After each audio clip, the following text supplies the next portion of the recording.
Hey everybody, my name is Mike Rizzo. Thanks so much for taking a moment to join me today.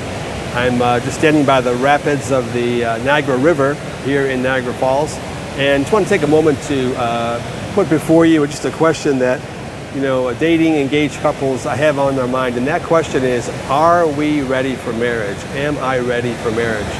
And not only singles, but also married couples that are already married, maybe for a few weeks or months or a couple of years, perhaps are asking the question, were we ready for marriage, and what else could we have done to be more ready for marriage?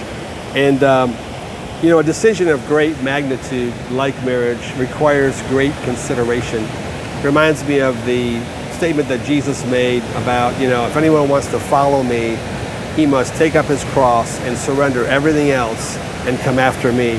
And that's the essence of being joined to Christ, really, is that he must become the transcendent object of love amongst all of our other relationships. Yes, we love our parents and our siblings, of course, our family, but he must be number one. And his instruction is to count the cost before making that decision to follow him. And he uses two parables to illustrate that point. One is, before you decide to build a tower, make sure you have all the resources on hand to complete the construction of that tower. And the other is, before going to war against your enemy, make sure that you have enough military resources and power to succeed in that battle. And so the question really is, are we ready to count the cost of what it takes to build a marriage over decades? And also, are we ready to stand against the powers of darkness that will contend against every marriage in this age that we live? And so the covenant pledge to Christ is not to be entered into lightly, and likewise, a covenant pledge to spend the rest of your life with one person is not to be entered into lightly. Perhaps you've seen crusades, like stadium crusades, where a preacher like Billy Graham, for example, calls people to make a commitment to Christ.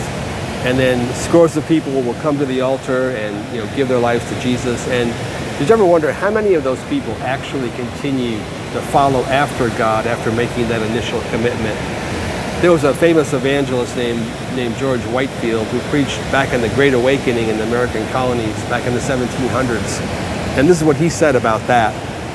He said that, "I've determined to suspend my judgment till I know the tree by its fruits."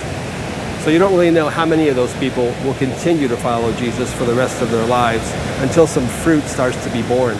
And estimates are that anywhere from 6% to 25% of people that come down to the altar actually continue to follow Jesus in their lives.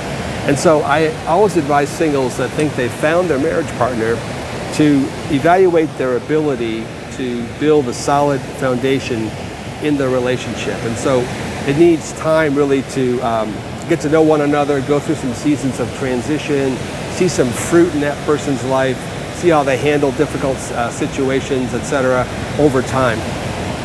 And in my own premarital season with my wife, we went through a premarital manual, asked one another lots of questions over the course of several months, up close to a year, before we decided to make that commitment.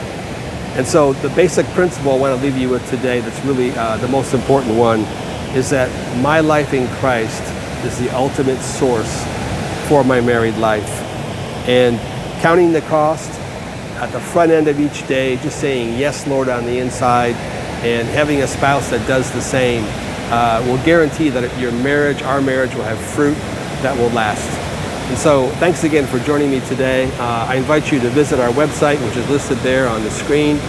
There's links there to some of our resources, our Vertical Marriage book, and also our free ebook, Marry the Right Person, How to Find Your Perfect Match. I'm Mike Rizzo. Thanks for joining me.